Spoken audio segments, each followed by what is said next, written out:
So hello guys, welcome to my YouTube channel. It's Shushrut Adhikari. You are watching Shushrut Adhikari MBBS channel. তো আজকের ভিডিওটা যারা মাধ্যমিক পরীক্ষা সবে দিয়েছো তাদের জন্য ভেরি ইম্পর্টেন্ট ভিডিও হতে চলেছে।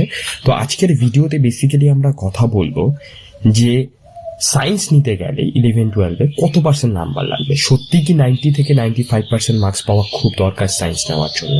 তো চলো শুরু করা যাক আজকের ভিডিও। তো বেসিক্যালি সায়েন্স নেওয়ার জন্য 95 to 95% মার্কস পাওয়া কি দরকার, এই প্রশ্নের সরাসরি উত্তর হচ্ছে না। এবার তিনটে স্কুল আছে, এক্স ওয়াই জেড। এক্স স্কুলে 50% মার্কসে অ্যাডমিশন নিচ্ছে, ওয়াই স্কুলে 85% মার্কসে অ্যাডমিশন হচ্ছে, আর জেড স্কুলে 95% মার্কস লাগছে। তো বেসিক্যালি কোন স্কুল যদি তোকে 50% মার্কসে সায়েন্সে অ্যাডমিশন করাচ্ছে, ডেফিনেটলি তুই তাহলে সায়েন্সে পড়ার জন্য এলিজিবল। এবার প্রশ্ন হচ্ছে গেলে তুই কি করে বুঝবি যে তুই সায়েন্সে পড়তে পারবি কিনা, অথবা তোর ইচ্ছা আছে কিনা সায়েন্সে পড়ার জন্য। এটা সবচেয়ে বেশি ভাইটাল কোশ্চেন। তো এই প্রশ্নটার উত্তর জানার জন্য আমি একটা টেকনিক তোদের বলবো, তুই সেই টেকনিকটাকে অ্যাপ্লাই করতে পারিস এবং দেখতে পারিস তুই সায়েন্সে অ্যাকচুয়ালি তুই পড়তে চাস কিনা বা তোর ভালো লাগে কিনা। তো ডেফিনেটলি এই টেকনিকটা তুই ফলো কর। কি টেকনিক আমি বলছি, দেখ আমরা যখন পড়তাম আমাদের সময় কিন্তু এরকম অনলাইন ছিল না, খুব একটা বেশি প্রচলন ছিল না। আমি এখন সেকেন্ড ইয়ার, মোটামুটি 4-5 বছরে এত অনলাইন ছিল না। 5 বছর আগে যদি তুই চিন্তা করিস, মোটামুটি এতটা অনলাইন প্ল্যাটফর্ম ছিল না। তো তখন আমাদের কি করতে হতো, আমি সায়েন্সে পারবো কিনা সেটা দেখার জন্য অ্যাটলিস্ট আমাকে কোনো অফলাইন টিচার মানে কোনো একটা ব্যাচে অ্যাডমিশন নিতে হতো।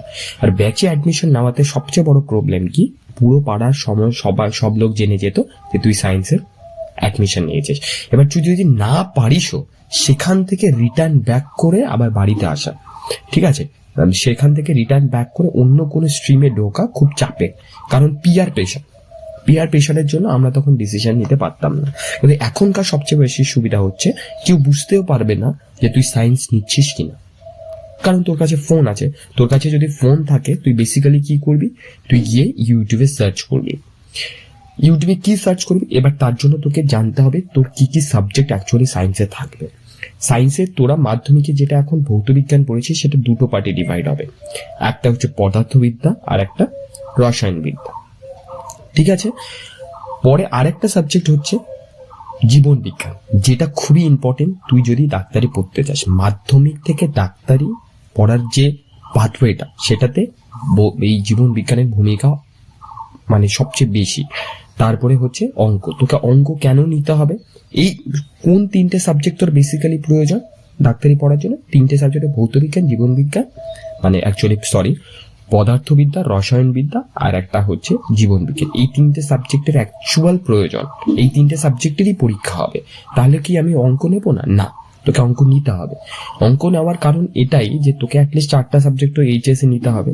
তার উপর যদি তুই অঙ্ক না নিস, ম্যাথামেটিক্স না বুঝিস, তাহলে তোর ফিজিক্স বুঝতে অসুবিধা হবে। তার মানে অঙ্ক নেওয়াটা খুব জরুরি, তুই অঙ্ক নিবি। এবার অ্যাপ্রোচটা কি, আমি কিভাবে বুঝবো যে আমি সায়েন্সে পড়তে পারবো? তার জন্য তোকে কি করতে হবে, ইউটিউব খুলতে হবে। তোকে কোথাও পড়তে হতে হবে না, কোনো টাকা ওয়েস্ট করতে হবে না, কিচ্ছু করতে হবে না। ইউটিউব জাস্ট খুলবি, খুলে রসায়নবিদ্যা 11 অথবা কেমিস্ট্রি 11, ফিজিক্স 11, বায়োলজিটার কথা আমি বলবো। বায়োলজিটা বেসিক্যালি টিউশন মানে কোনো ভিডিও দেখার দরকার নেই, তুই বইটা দেখলেই বুঝতে পারবি তুই পড়তে পারবি কিনা। আর ম্যাথামেটিক্স 11 সার্চ করে বাংলায় যেসব কন্টেন্ট আছে সেই কন্টেন্টগুলো বেসিক্যালি তুই ফলো করবি। এবার কি করতে হবে তোকে, এখানে অ্যাপ্রোচটা হচ্ছে প্রত্যেকটা যে ইউটিউব চ্যানেল পেলি, প্রত্যেকটা ইউটিউব চ্যানেল দুটো করে অ্যাটলিস্ট 2 থেকে 3টে তোকে ভিডিও দেখতে হবে।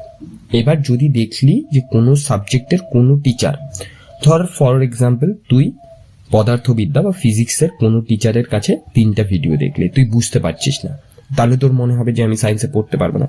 এমনটাও হতে পারে যে টিচারটা হয়তো অত ভালো পড়ায় না, তাহলে তোকে কি করতে হবে, এবার অন্য একটা ইউটিউব চ্যানেলে যেতে হবে। এবার অন্য একটা ইউটিউব চ্যানেলে গিয়ে আবার তুই 3টা ভিডিও দেখবি। এবার সেখানে দেখা গেল তুই কিছুটা বুঝতে পারছিস, আরেকটু বলে, তাহলে তুই আরো একটা ইউটিউব চ্যানেলে রেফার করবি। এরকম করে অ্যাটলিস্ট 3টা টিচারের কাছে একটা সাবজেক্টের 3টা ভিডিও একটা ইউটিউব চ্যানেল থেকে, তার মানে তোকে 3টা টিচারের কাছে মোটামুটি তুই 9টা ভিডিও দেখলে তুই একটা বুঝতে পারবি, তোর মধ্যে একটা ধারণা আসবে তুই অ্যাকচুয়ালি সায়েন্সে পড়তে পারবি কিনা। তার মানে তোর 4টা সাবজেক্ট, মানে 4টা না 3টা সাবজেক্ট, 3টা সাবজেক্টে 9 × 3 মানে 27টা তোকে অ্যাটলিস্ট ভিডিও দেখলে তোর একটা ধারণা চলে আসবে যে তুই সায়েন্সে পড়তে পারবি কিনা। কারণ তোর কাছে এখনো সময় আছে, কারণ সবে মাধ্যমিক হয়েছে, অ্যাটলিস্ট 1 মাস 1.5 মাস 2 মাস সময় লাগবে রেজাল্ট দিতে। এই 1.5 মাস 2 মাসে তুই ডিসাইড করতে পারবি যে তুই সায়েন্স পড়তে পারবি না। আর রেজাল্ট দেওয়ার পরেও তো 1 মাস 1.5 মাস সময় থাকে ডিসিশন নেওয়ার। তাহলে তুই খুব ভালো করে নিজের থেকে নিজে ডিসিশন নিতে পারছিস তুই সায়েন্সে পড়তে পারবি কিনা। হ্যাঁ, একটা বইয়ের সমস্যা হতে পারে, বইয়ের ব্যাপারটা আমি বলে রাখছি। বই তুই কিভাবে জোগাড় করবি? আমাদের আশেপাশের অনেক দাদারাই সায়েন্স নেয়, এবার কেউ 12-এ উঠে গেছে, কেউ, তাদের কাছ থেকে জাস্ট তুই বলবি দাদা 1-1.5 মাসের জন্য বইটা একটু দাও, আমি একটু পড়বো, ডেফিনেটলি দিয়ে দেবে। ঠিক আছে, তো তখন তুই ওই বইটা নিয়ে পড়তে পারবি। ঠিক আছে, আর কারো যদি বইয়ের খুব অসুবিধা হয় ডেফিনেটলি আমাকে কমেন্ট করে জানাবে, আমি চেষ্টা করব তার অ্যাড্রেস সহ সায়েন্সের যে কটা বই সম্ভব হয় পাঠানো। তো এটা একটা আমি করতে পারি।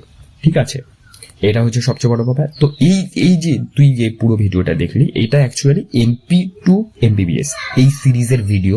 এই সিরিজের আরো অনেকগুলো ভিডিও আসতে চলেছে, যেটা তোদের অ্যাকচুয়ালি শেখাবে তুই মাধ্যমিক থেকেই কি করে প্রিপেয়ার করবি MBBS এর জন্য।